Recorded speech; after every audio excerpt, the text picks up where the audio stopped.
So, guys, one of the spokesperson to the Bola Ahmed Tinubu has come out to say that Mr. Tinubu's drug case happened 10 years ago, that he can now become president of Nigeria.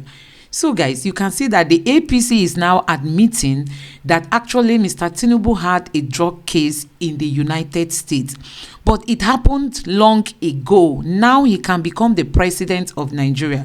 You can see that the APC people are going back to their vomit. They are now admitting that actually there was a drug case, but that it's now an old case and cannot truncate Mr. Tinubu becoming the president of Nigeria. So, guys, this is where we are, and this is what we are seeing in Nigeria today, honestly. Can you imagine that the APC are now admitting that there was a drug trafficking business that transpired, but that cannot stop Tinubu to become the president of Nigeria? So, fellow Nigerians, where are we today? The APC is just taking Nigerians for granted. They just feel they can do anything and just get away with it. But I tell you, the Nigerian people have woken. People are no more looking down on things like this. People are taking things like this to be very serious, because you can imagine tomorrow Nigeria will only be identified as a country whose leader is a drug trafficker. Can you imagine that? So, guys, I'm going to allow you watch this video where Ned Media has tried to analyze, some of the stories behind this drug trafficking of a thing. Just take your time and listen to what he's got to say. And all credits to Ned Media for this video. Please just take your time and watch this video and let me know what you think in the comment section below. Thank you. We won the election, and we will prove it to Nigerians. Oh, yeah. Yes, Peter Obi has the evidence that he won the election, and he is now in court to challenge the wrongful declaration of Bola Tinubu as the president-elect by INEC. After all the frustrations by INEC, they demanded electoral materials from 12 states and the Beavers report. But as at now, INEC is here to provide all the certified true copies of the electoral materials they used in the conduct of the presidential election. This is the first evidence that what INEC did was an allocation of votes. Otherwise, why is it taking forever to provide the materials they relied on to announce the winner? Anyway, Peter Obi's team of lawyers had to make do with the little INEC gave them so they can beat the 21 days deadline for the submission of petition at the Court of Appeal. Now, let's see the prayers and reliefs they are seeking from the court. They had to cover all grounds and loopholes so as to make the case watertight. As you are aware, in our judicial system, the court sometimes can strike off a case based on technicalities instead of looking at the merit. Also, if your lawyers don't do their homework very well, especially in the release they are seeking from the court will not grant a litigant what he didn't ask for. Even if you have a good case, but unfortunately you're seeking the wrong reliefs, the court can't help you. It's not the fault of the court that you sought the wrong prayers or failed to prove your case. Number one prayer that Peter Obi and Labour Party are seeking from the court is the issue of qualification. They are asking the court to determine if Bola Tinubu was qualified at the time the presidential election was held, which ultimately affects the vice presidential candidate, as the Supreme Court ruled in the case of Bayelsa. Yes, many people are saying that the issue of Bola Tinubu's qualification was struck off by a court before the presidential election. But there's one condition that they forget to mention. The court ruled that the issue of qualification of a candidate for an election can only be brought to court by a co-contestant, which means that if someone is not a candidate in an election, he has no business bringing the issue of qualification to court. Bola Tinubu's qualification and indictment was covered extensively before the election. This is the reason he refused to attend any debate, and we made a video about one of them. You can check that video on the top right corner, or you can get the link in the video description after watching this one. Also, there's a detailed investigation made in a documentary by investigative journalist David Hundeyin. In that video, he made a deep dive into Tinubu's indictment in the United States and his eventual forfeiture of $460,000. All video links will be in the video description. Yes, this petition will be a very interesting one, and Bola Tinubu won't like all his past laid bare in court. His past is the main reason he avoided debates before the election and not speaking to the press. He doesn't want people to know his past, but this petition will expose him. Everything about him will be laid bare in court. And don't forget, he will not want to lie in court because he knows the consequence. Also, some foreign witnesses might testify against him in the court. And looking at the constitution about Tinubu's eligibility to contest, look at this section where it says, A person shall not be qualified for election to the office of the president if he is under a sentence of death imposed by any competent court of law or tribunal in Nigeria, or a sentence of imprisonment or fine for any offense involving dishonesty or fraud. Dishonesty or fraud is what we are looking at. By whatever name called, or by another offense imposed on him by any court or tribunal, or substituted by a competent authority for any other offense imposed on him by such a court or tribunal. So it looks like there's no way out for him here. Another disqualification they will rely on is the running mate who was still a senatorial candidate in Borno at the time he was nominated as the vice presidential candidate. The electoral law prohibits that. Now to the second part of the disqualification prayer, which will take effect if the first part is granted by the court. In other words, if the court were to disqualify Tinubu, Peter Obi's team are equally praying the court to void all votes recorded for Bola Tinubu because he wasn't qualified, so the court should void them as wasted votes, which is the normal thing to do. In order to cover all areas, a litigant has to demand the release from the court. And in this case, they are demanding alternative reliefs so that if one or two fails, they rely on others. This brings us to the third part of the disqualification relief they are seeking from the court, that it be determined that on the basis of the remaining votes, after discountenancing the votes credited to the second respondent, which is Tinubu, the first petitioner, in this case Peter Obi, scored a majority of the lawful votes cast at the election and had not less than 25% votes cast in each of at least 2/3 of the states of the Federation and the Federal Capital Territory, Abuja, and satisfied the constitutional requirements to be declared winner of the 25th February 2023 presidential election. Yes, that's the relief they are seeking. It's cause and effect. And if the court grants the first part, which is disqualification, Tinubu is out of the way. It's an election, there must be a winner. So the court will go ahead and grant the second part, which is nullification of his votes. Then the court will ultimately declare the next person that meets the constitutional requirement as the winner of the presidential election. Yes, but that's not without verifying that Peter Obi and the Labour Party met the constitutional requirements. We will come to that. That's the fourth relief they are seeking from the court. Let's see number 2 first. In the second relief, they want the court to determine if Tinubu was entitled to be declared winner since he did not score 25% in the FCT. You know, there's been a lot of discussion about this. Some say it's not necessary, some say it's required. But the fact remains that in 2008, the Supreme Court interpreted the Constitution and ruled that in order for someone to be declared winner in a presidential election, he must score 25% in the FCT. So unless the Supreme Court reverses itself on the judgment, the Court of Appeal will take the earlier judgment as precedent. They can't go against the judgment of the Supreme Court.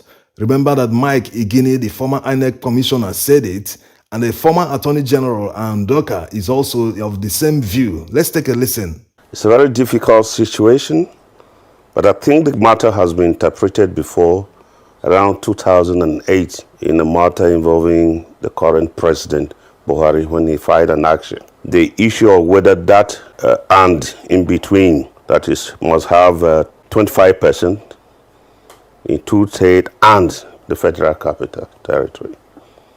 I think the pronouncement then was that the and is conjunctively. That was the interpretation then.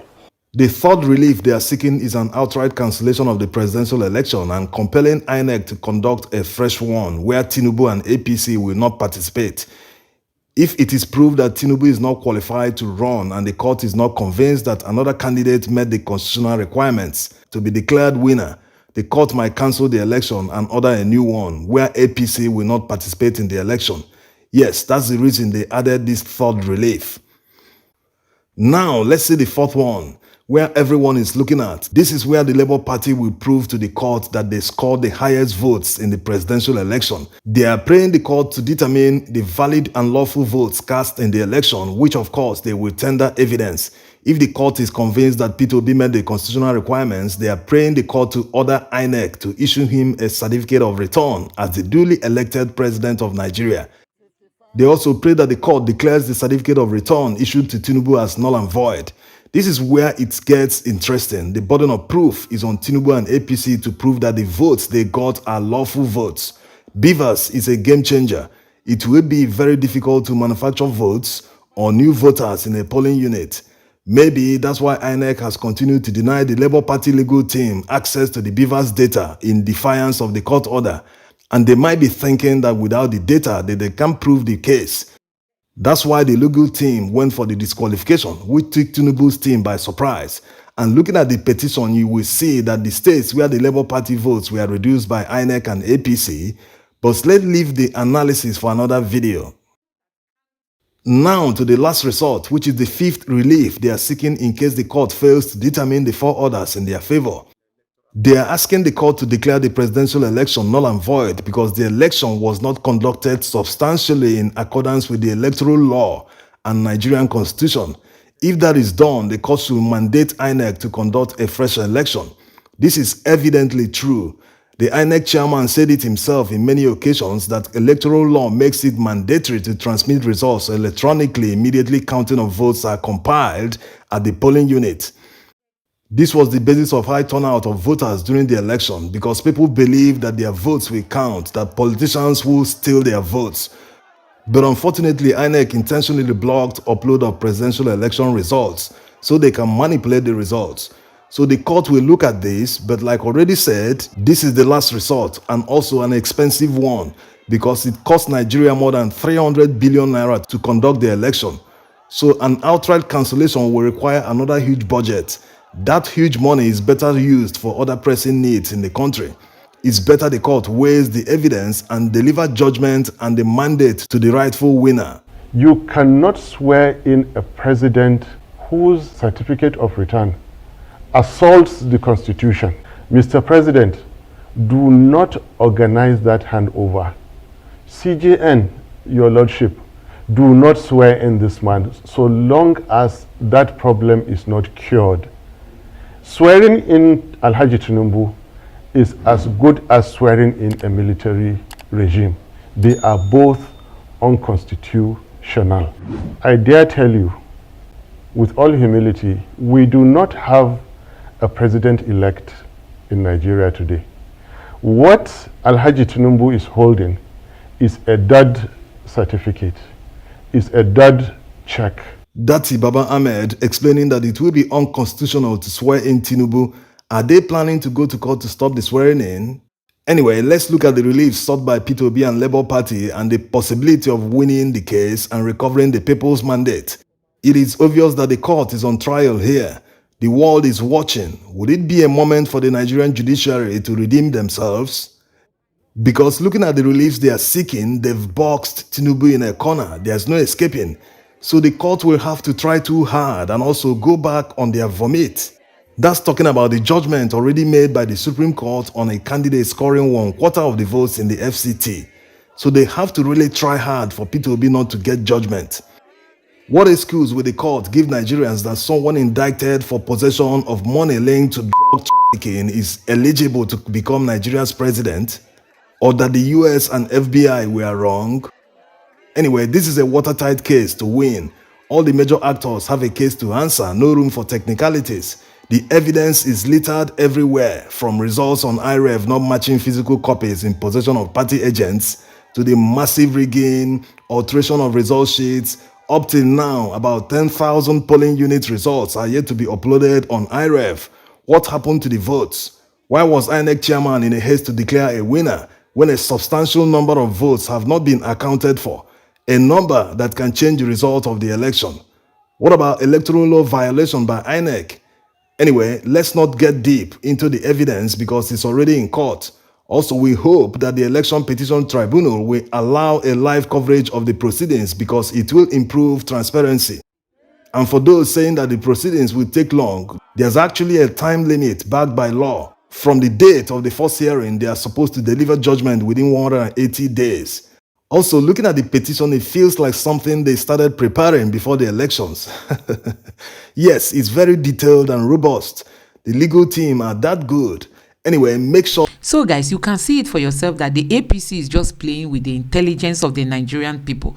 But I tell you, gone are the days when Nigerians used to sleep over, important issues like this. Now the Nigerian youths have woken up and they are not taking chances anymore. As in, they are demanding, even as I'm talking to you now, they are protesting in front of the US embassy, telling them to do the needful, that we cannot accept what happened on the 25th of February for an election. All the riggings, all the manipulations, APC forced themselves into emerging as winners of the presidential polls, and the Nigerian youths are saying that they are not going to accept that. Honestly, gone are the days when the youths used to sleep, and allow our old politicians to just maneuver things and do what they like. This time, it is no longer happening.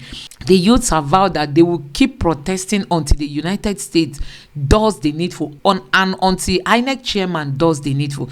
So guys, let me know what you think about all this in the comment section below. Please don't forget to subscribe to my channel, turn on the notification bell. Please give this video a like so that YouTube can recommend it to others, and let me know what you think in the comment section below. Thank you.